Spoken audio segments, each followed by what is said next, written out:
Number 2, একটি বস্তু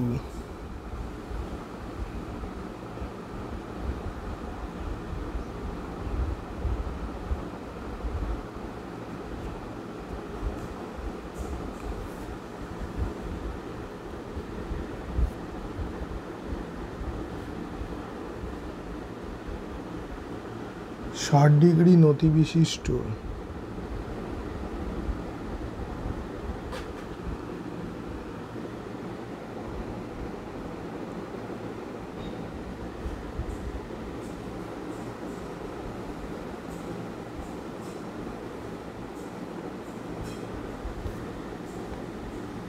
একটি নততলের শীর্ষে অবস্থান থেকে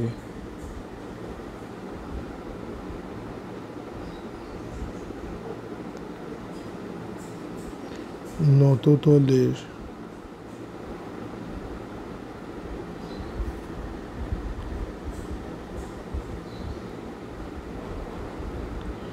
শীর্ষ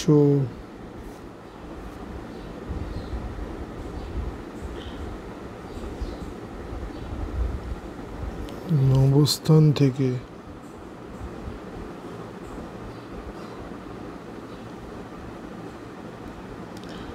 স্থিরাবস্থা থেকে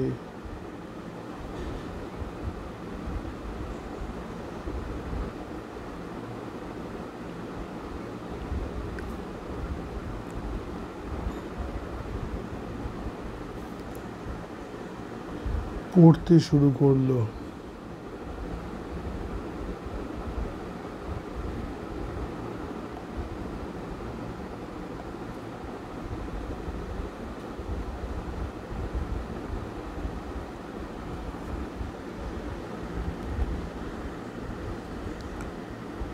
নততলটির উপরের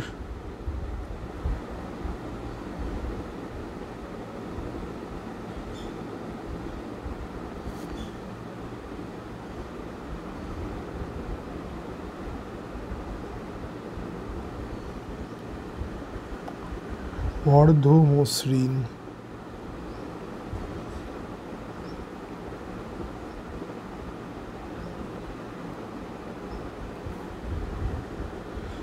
এবং নিম্নার্ধ অমসৃণ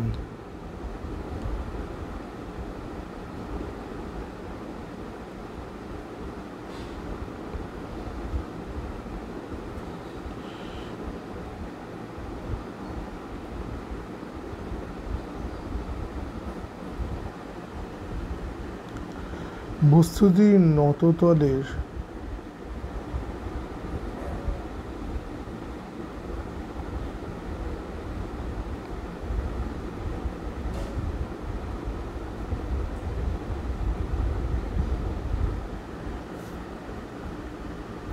সর্বনিম্ন অবস্থানে এসে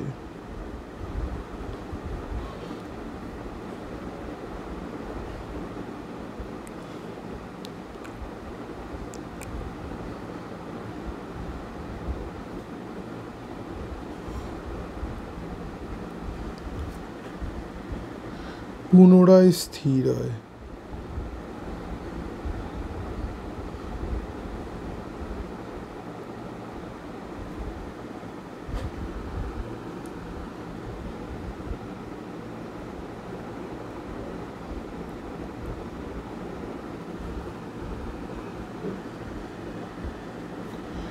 নততলের নিম্নার্ধের সঙ্গে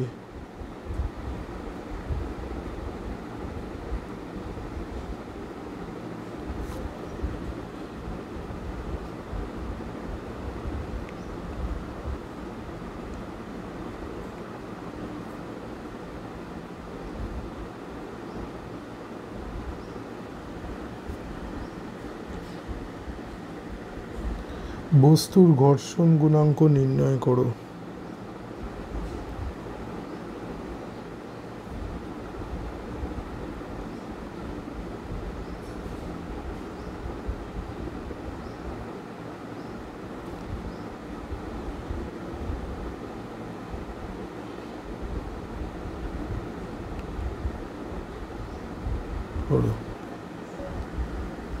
তাহলে এর উত্তর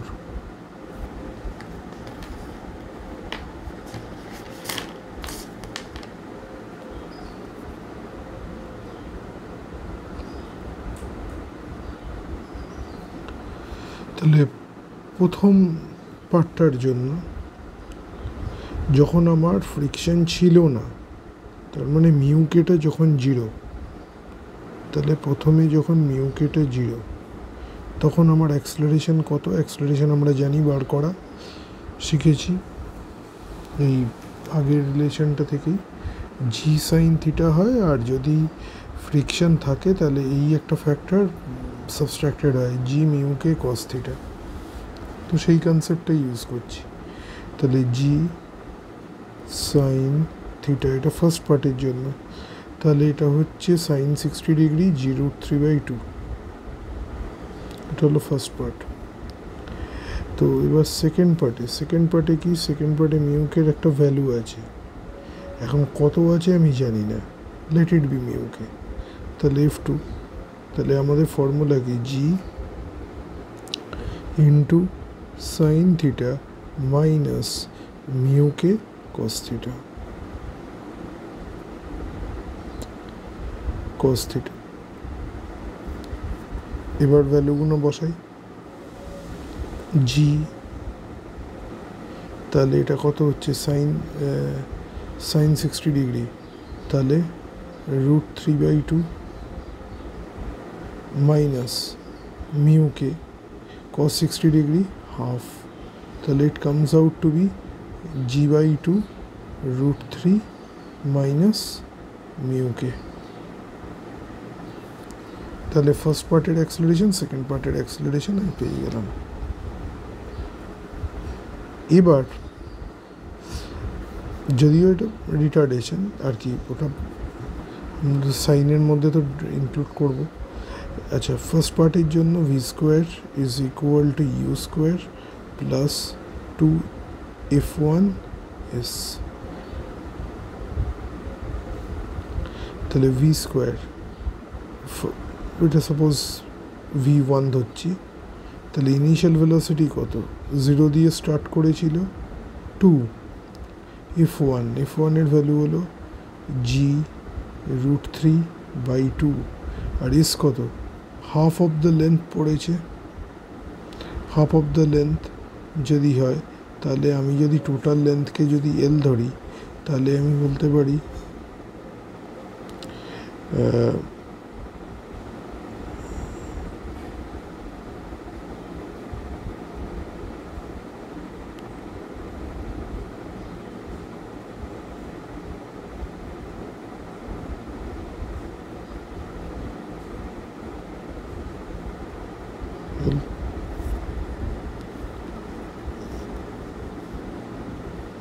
তাহলে L/2 নিলাম, তাহলে আমার ক্যালকুলেট করে যেটা আসছে দেয়ারফর, আচ্ছা, or v1² is equal two 2 কেটে গেল, তাহলে √3/2 into GL, this is the first part. এটা এবার সেকেন্ড পার্টের জন্য হলো v2² is equal two v1² plus, আমরা যেহেতু সাইনটা এর মধ্যেই ইনক্লুডেড করা আছে, তো আলাদা করে এখানে করার দরকার নেই, কারণ আমরা তো ফ্যাক্টরটাকে সাবস্ট্রাক্ট করেই দিয়েছি। তাহলে 2f2s। এবার কি বলেছে? আর যদি নেওয়াটা উল্টো হয় তাহলে নেগেটিভ সাইন চলে আসবে, অসুবিধা নেই। তাহলে ফাইনাল ভেলোসিটিটা বলেছে 0 হয়ে গেছে, আলটিমেটলি রেস্টে এসছে। তাহলে v1² এর value or 0 equal to v1² এর ভ্যালু হলো √3/2 ইন্টু GL প্লাস 2 ইন্টু এই ভ্যালুটা g/2 ইন্টু √3 মাইনাস মিউকে ইন্টু L/2, পাথটা L/2, or negative √3/2 GL is equal to G √3 minus এই 2টা কেটে গেল, মাইনাস মিউকে ইন্টু L/2। তাহলে এখান থেকে GL GL 2 কেটে গেল, or minus √3 is equal to √3 minus mu k, or mu k টাকে এদিকে নিয়ে চলে আসি, mu k আর √3 টাকে ওদিকে নিয়ে চলে যাই, তাহলে হচ্ছে 2√3। তাহলে আমার এদিকে আসছে mu k এর ভ্যালু হলো 2√3। এখানে একটা ছোট অবজারভেশন একটু বললে ভালো লাগবে, যে এই মিউকের যে ভ্যালুটা এলো, এটা হাইপোথেটিক্যাল কি সত্যিকারের কোনো এক্সপেরিমেন্টাল রেজাল্টের উপর এটা আছে সেটা আমার জানা নেই, কিন্তু ঘটনা যেটা, এই যে রেজাল্টটা, এটা একটা বড় মানে ক্যালকুলেট করে যখন রেজাল্টটা পেলাম তখন একটা বড় জিনিস মাথায় এলো, এবং এটা ওই ফার্স্ট ভিডিওটার সাথে একটা রিলেশন আছে, যে এই মিউকের যে ভ্যালুটা পেয়েছি, দেখছি এই মিউকের ভ্যালুটা 1-এর থেকে বড়। তার মানে এই ভ্যালুটা 1-এর থেকে বড় ইমপ্লাই কি করছে? তাহলে কোশ্চেনটা আরেকবার পড়া যাক, এলো কেন এইটা 1-এর থেকে বড় এলো কেন?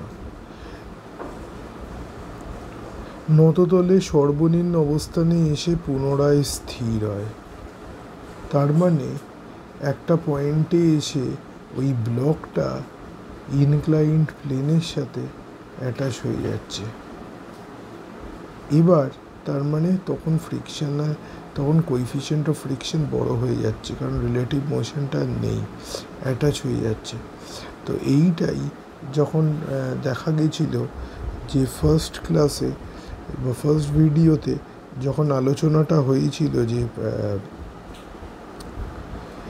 কোল্ড ওয়েল্ডিংয়ের কনসেপ্টটা, তখন মিউ দিয়ে কিছু বলা যায়নি, কিন্তু এখন বলা যেতে পারে। তার মানে যখন অ্যাটাচ হয়ে যাবে সেই ক্ষেত্রে মিউকের ভ্যালু 1-এর থেকে অনেক গুণ বড় হতে পারে। তার এই প্রশ্নটাই কোনো একবার জয়েন্ট না এইচএসে দিয়েছিল যে মিউয়ের ভ্যালু কি 1-এর বেশি হতে পারে? হ্যাঁ, অবশ্যই হতে পারে। ওই যে ফার্স্ট ইয়েতে কোল্ড ওয়েল্ডিংয়ের কেসগুলো যেগুলো বলা হয়েছে, যে সেম টাইপের মেটেরিয়াল, তারা ডিস্টিংগুইশ করতে পারছে না নিজেদের মধ্যে, তাদের মধ্যে বন্ডিংটা তৈরি হয়ে যাচ্ছে, এবং এই বন্ডিং ব্রেক করতে যে পরিমাণ ফোর্স লাগছে সেটা অনেক বেশি। তো রিলেটিভ মোশন বাধা পাচ্ছে। এই জায়গা থেকে এক্সপ্লেন করা যেতে পারে যে এইসব ক্ষেত্রে this coefficient of friction under certain cases 1-এর থেকে বড় হতে পারে বা 1-এর থেকে অনেক গুণ বড় হতে পারে।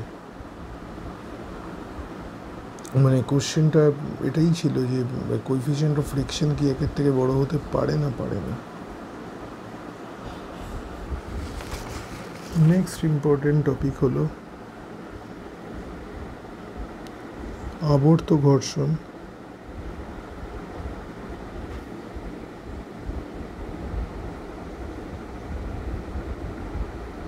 বা রোলিং ফ্রিকশন।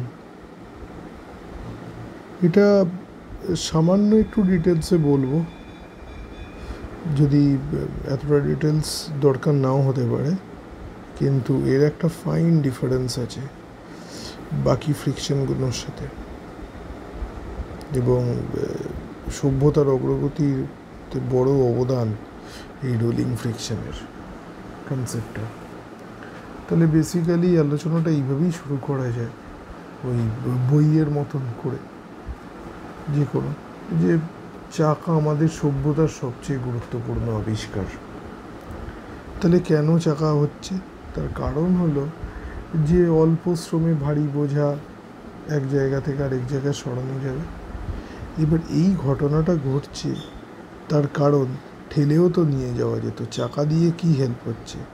চাকা দিয়ে হেল্প এটাই হচ্ছে যে প্রথমে একটা এমনি দেখানো যাক।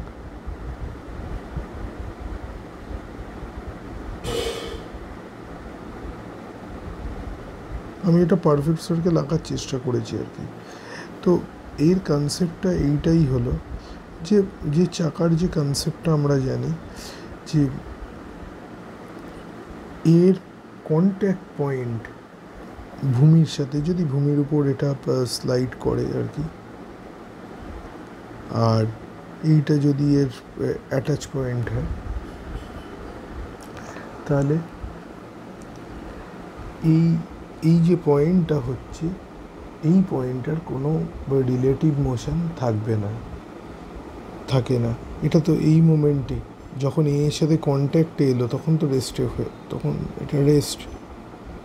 এইটাই হলো এবার যখন এটা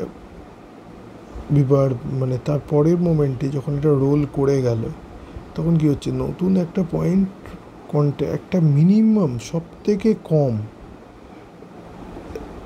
সারফেস এরিয়া কন্ট্যাক্টে এলো, সব থেকে মিনিমাম, এবং কি হলো, এবং অন্যটা ব্রেক হয়ে গেল। তো পার্টিকুলার একটা পয়েন্ট অ্যাট আ টাইম কন্ট্যাক্টে থাকছে। তাহলে এর জন্যই আমরা চাকা ব্যবহার করে বৃহৎ পরিমাণে ঘর্ষণ বলকে দূর করা সম্ভব। কিন্তু এবার এখানে যেটা বাস্তব চাকা, সেখানে কিছু আলোচনা রয়ে গেল। বাস্তব চাকাতে কি ঘটে? কোনো চাকাই বাস্তব নয়। যদি এরকম মানে এই থিওরিটিক্যাল মানে বা আইডিয়াল কেসেস হতো, তাহলে ঘুরতেই থাকতো। তো যাই হোক, আগে একটা প্র্যাকটিক্যাল চাকা দেখা যাক।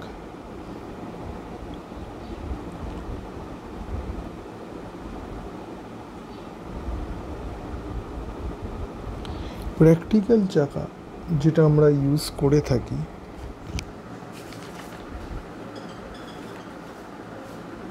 তার দুটো পয়েন্ট আছে। সবার প্রথম পয়েন্টগুলো লিখে আগে। 1 নম্বর, যে ফ্রিকশনাল ফোর্স অ্যারাইজ করে কোথা থেকে, একটা হলো রিমে অ্যাক্সেলে ঘর্ষণ, রিমে অ্যাক্সেল ঘর্ষণ,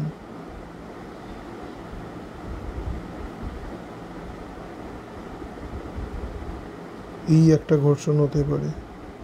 আর 2 নম্বর কি হতে পারে, চাকাটা যে ভূমির উপর দিয়ে যাচ্ছে, চাকা এবং ভূমির সংস্পর্শতল বিকৃত হওয়া।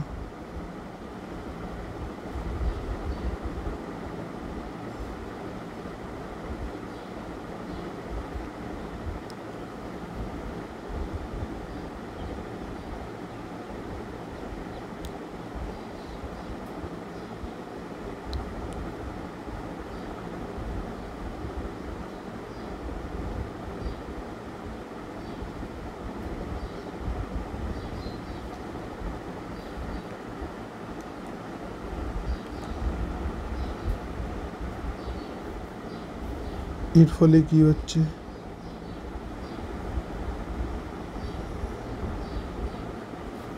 চাকা এবং ভূমির সংস্পর্শ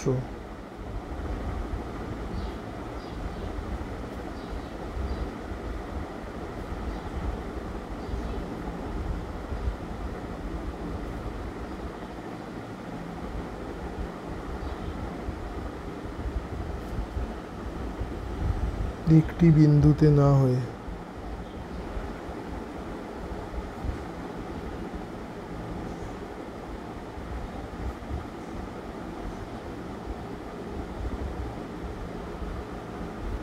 একটি সসীম ক্ষেত্রফলের উপর সংস্পর্শ ঘটে।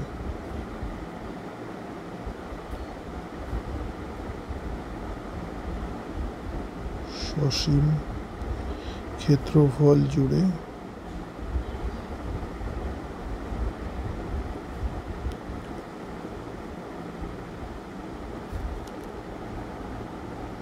সংস্পর্শ ঘটে। এই হলো কেস। এবার আমরা একটা একটা করে দেখি। প্রথমে হলো রিমে অ্যাক্সেলে ঘর্ষণ। এটা কম্পারেটিভলি এটা তেমন মানে কমপ্লিকেটেড কিছু না। এবার এইখানে আমার যদি এইখানটা অ্যাটাচমেন্ট থাকে, এবার এইখানে যদি আমার এই চাকাটা এইভাবে ঘুরছে, তাহলে অ্যাক্সেলকে এইভাবে ঘুরতে হচ্ছে।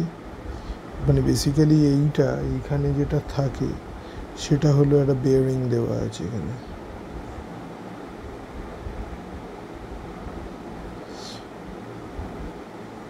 এবং তার সাথে অ্যাক্সেল অন্য তাহলে বেয়ারিং এবং অ্যাক্সেলের মাধ্যমে একটা বেয়ারিং আছে, বেয়ারিং দিয়ে অ্যাক্সেল, তাহলে যেদিকে চাকাটা ঘুরছে বেয়ারিংটা তার অপোজিট দিকে ঘুরছে, মানে এটা ক্লকওয়াইজ হলে অন্যটা অ্যান্টি ক্লকওয়াইজ। এখন এইটা হলো তার সাথে কি আছে, একটা ওয়েট অ্যাক্ট করছে, পুরো লোডটা, যে লোডটা ক্যারি করছে চাকাটা তার ওয়েটটা ক্যারি করছে, তার সাথে একটা ফোর্স তো অ্যাক্ট করবে যার জন্য চাকাটা এগিয়ে যাবে। এবার কি হবে, একটা ফ্রিকশন কাজ করবে বিপরীত দিকে এফ, আর কন্ট্যাক্ট পয়েন্টে একটা নর্মাল কাজ করবে।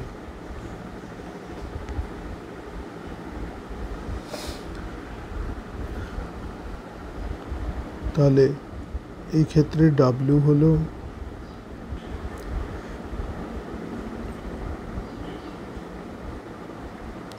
যে বস্তুটিকে বহন করছে তার ভার,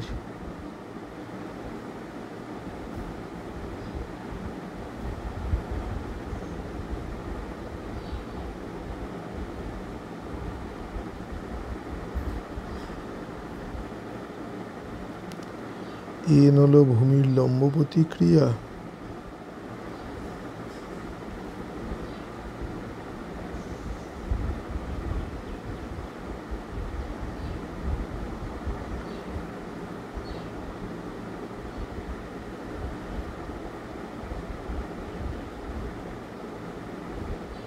প্রযুক্ত বল,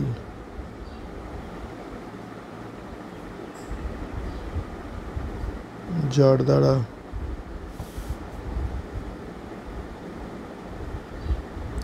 চাকাটি এগিয়ে যায়।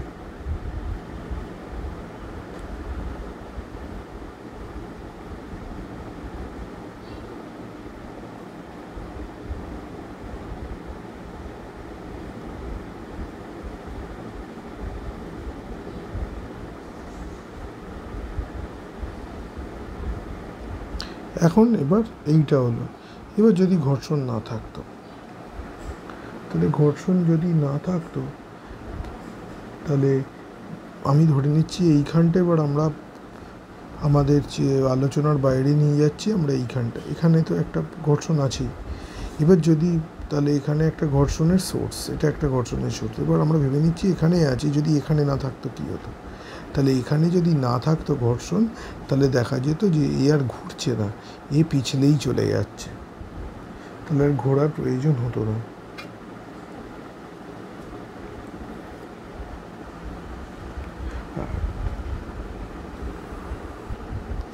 আর যদি উল্টোটা হতো, যে বেয়ারিং আর অ্যাক্সেলের মধ্যে ঘর্ষণ নেই কিন্তু ভূমিতে ঘর্ষণ আছে, তাহলে রোলিংই হয়ে যেত, চাকাটা ঘুরেই যেত অবিরাম, কোনো থামতো না। এবার আমরা আসি আমাদের মোস্ট ইম্পর্টেন্ট সেকেন্ড কেসটায়।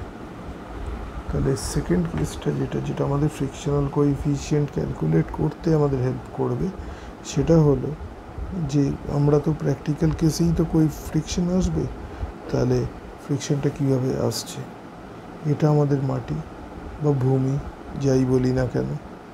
এবার এইটা যেটা ঘটে, এটা একটা পয়েন্টে না হয়ে একটা সার্টেন এরিয়া হয়ে যায়, ধরে নিলাম এরকম একটা এরিয়া, তাহলে কী হচ্ছে, আবার আগের মতন এখান থেকে প্রযুক্ত বল, এই ওয়েটটা কাজ করছে ডাব্লিউ, এইটা হলো এই চাকাটার রেডিয়াস আর, এবার এইখানে একটা পয়েন্ট পাওয়া গেল যেখানে দেখা যাচ্ছে, আর একটু ছোট হলে, এইখানে একটা পয়েন্ট পাওয়া গেল, যেই পয়েন্টটা দেখা যাচ্ছে যে টায়ারটা ফ্ল্যাটেন্ড হয়ে গেল বা মাটিটা ডিফর্ম হয়ে গেল, হয়ে গিয়ে এদের কন্ট্যাক্ট সারফেস এরিয়াটা বেড়ে গেল, সাপোজ এই লেন্থটা বি, এটা হলো ও। তাহলে এইখানে দেখা যায় একটা অদ্ভুত ঘটনা ঘটছে যে এই ডাব্লুর বরাবর একদম উল্টো দিকে আর না প্রযুক্ত হয়ে রিয়াকশানটা একটু একটু এগিয়ে এগিয়ে প্রযুক্ত হচ্ছে, এটা এক্সপেরিমেন্টালি দেখা গেছে। তাহলে এইখানে আমরা কিছু ম্যাথামেটিক্যাল ক্যালকুলেশনস আছে যেগুলো রোটেশনাল মোশনের কনসেপ্ট ইউজ করে, যেহেতু রোটেশনাল মোশনটা আমরা এখনো অবধি পড়িনি, তো সেটা না ইউজ করি, জাস্ট রিলেশনশিপটা লিখছি। এখান থেকে রিলেশনশিপটা একটু দেখে নিই। P R is equal to W B. তাহলে পি হলো এই অ্যাপ্লাইড ফোর্স, আর হলো রেডিয়াস, ডাব্লিউ হলো লোড, আর বি হলো এই ডিস্টেন্সটা। এবার এখান থেকে বি এর ভ্যালুটা কত আসে? P R by W. তাহলে এই যে বিটা পেলাম এটাই হলো আবর্ত ঘর্ষণ বা ঘূর্ণন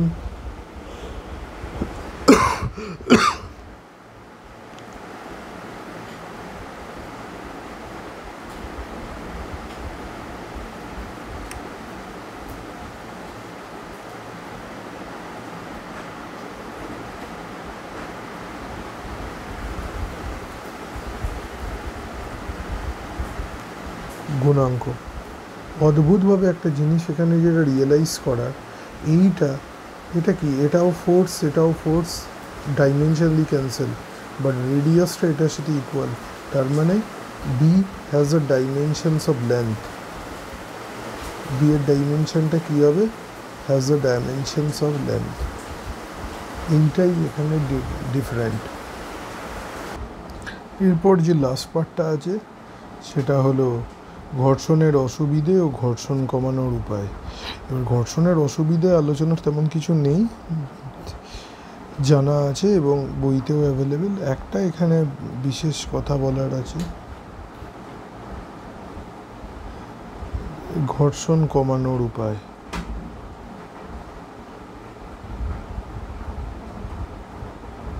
ঘর্ষণ কমানোর উপায়তে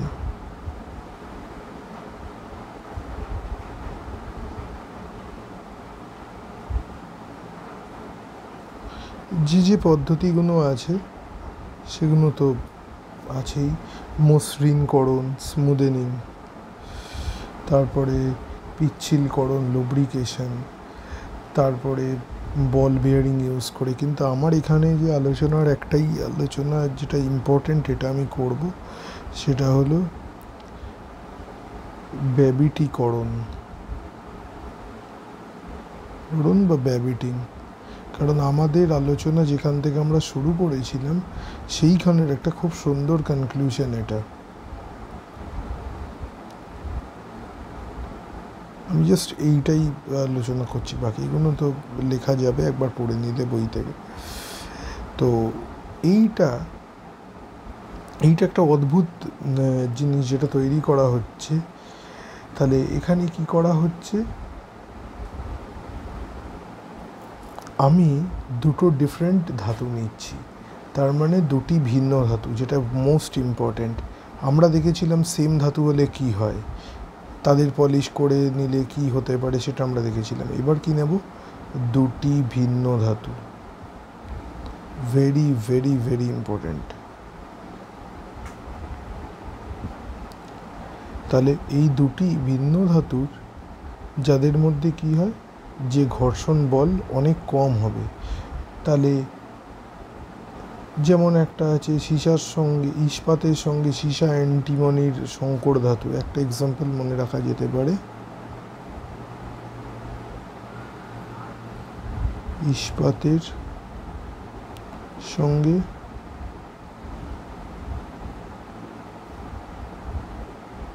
সীসা অ্যান্টিমনি,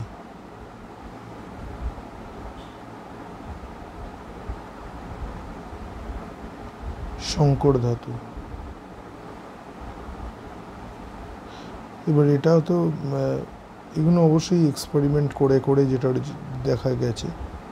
তাহলে মিক্সচারের সরি হেটেরোজিনিটির যে ইয়েটা আছে, লেভেলটা আছে অনেক বেশি, বোঝাই যাচ্ছে এর মধ্যে। তাহলে এরকম যদি হয়ে যায় তাহলে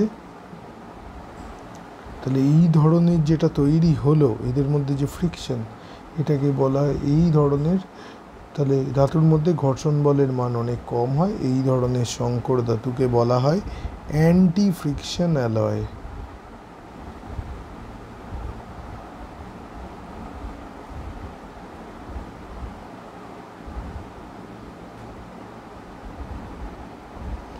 সংস্পর্শযুক্ত তলের মধ্যে ঘর্ষণরোধী সংকর ধাতুর আস্তরণ ব্যবহার করে ঘর্ষণ কমানোর পদ্ধতি উদ্ভাবকের ব্যাবিট নাম অনুসারে এই পদ্ধতিকে ব্যাবিটীকরণ বলা হয়। এই বইতে লেখা। কিন্তু আমার এখানে যেটা জানার, তাতে কি হলো, যত আমার হোমোজিনিটি থেকে আমরা যত হেটেরোজিনিটির দিকে গেলাম, তাহলে আমাদের কি হলো, ফ্রিকশন কমে গেল। ফ্রিকশন মোটামুটি কমপ্লিট।